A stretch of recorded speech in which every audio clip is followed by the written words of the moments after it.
Everyone, 5 AM চ্যালেঞ্জের third এপিসোডে তোমাদের অনেক অনেক অনেক ওয়েলকাম। সেকেন্ড এপিসোড করার কিন্তু কিছুদিন পরেই আমি থার্ড এপিসোডটাও করছি।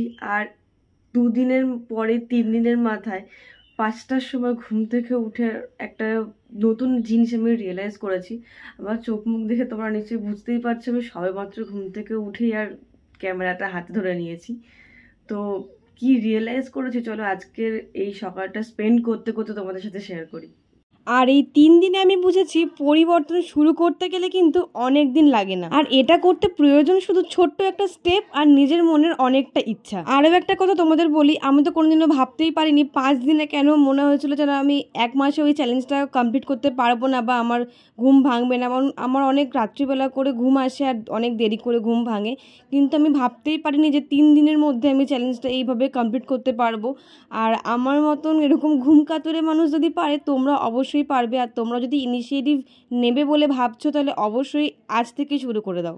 আরও একটা টিপস তোমাদের আমি দিতে চাই, যদি তোমরা কেউ মনে করো যে 5টা অনেকটাই সকাল হয়ে যাচ্ছে, একেবারে এতটা সকালে উঠতে পারবে না, তাহলে তোমরা ছোট্ট ছোট্ট স্টেপে না এটাকে শুরু করতে পারো।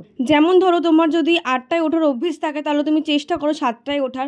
এবার 1 সপ্তাহ বা 15 দিন 7টায় উঠলে 7টায় ওঠার যে অভ্যাসটা হলো তখন শুরু করো তুমি 6টায় ঘুম থেকে ওঠার। এইভাবে তুমি আস্তে আস্তে তাড়াতাড়ি ঘুম থেকে উঠতে পারো। আর সকালবেলা উঠে চুপচাপ না বসে থেকে চেষ্টা করবে ছাদে বা ব্যালকনিতে একটু পায়চারি করার, কোনো টুকটাক কাজ করার। আর এখন রোদের জোর এতটাই বেড়ে গেছে যে সকাল সকাল ছাদে এসেছি কিন্তু বেশিক্ষণ থাকতেই পারলাম না, অনেক রোদ্দুর উঠে গেছিল। এই যে আমার ড্রাগন গাছ, মাঝে মাঝে আমি ড্রাগন গাছগুলোকে দেখতে আসি আর পুরো একদম ঘাস হয়ে গেছে। আর এখন একটু সকালবেলা হলে প্রচণ্ড রোদ্দুর উঠে যায়, ছাদে থাকাই যায় না।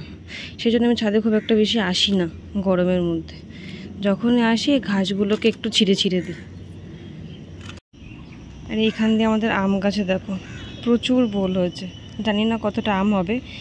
এটা দোফলা আম, সব জায়গায় যখন আম শেষ হয়ে যায় তখন এইখানে আম হয়। আর সকাল সকাল জানো তো আমি একদমই হেভি কিছু খেতে পারি না। সকালবেলা আমার হেভি খাবার খেতে খুবই কষ্ট হয়, মনে হয় যেন লিকুইড কিছু খেলেই ভালো হয়। আর সেই জন্য আমি স্লাইস পাউরুটিগুলো একটু বেলাতে খেয়েছিলাম। আর এই স্লাইস পাউরুটি খাওয়ার আরও একটা কারণ হলো আমি নিজের হাতে যে জেলিটা বানিয়েছিলাম ওটা দিয়ে একটু ট্রাই করতে ইচ্ছা করছিল।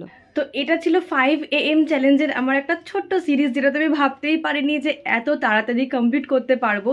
তো তোমরাও যদি মনে করো যে এইরকম একটা ইনিশিয়েটিভ নেবে তো বলবো এখন থেকে শুরু করে দাও। লেট করলে কিন্তু সেটা লেটই হয়ে যায়। তো দেখা হচ্ছে তোমাদের সাথে আবার নেক্সট কোনো ভিডিওতে, ততক্ষণের জন্য টাটা।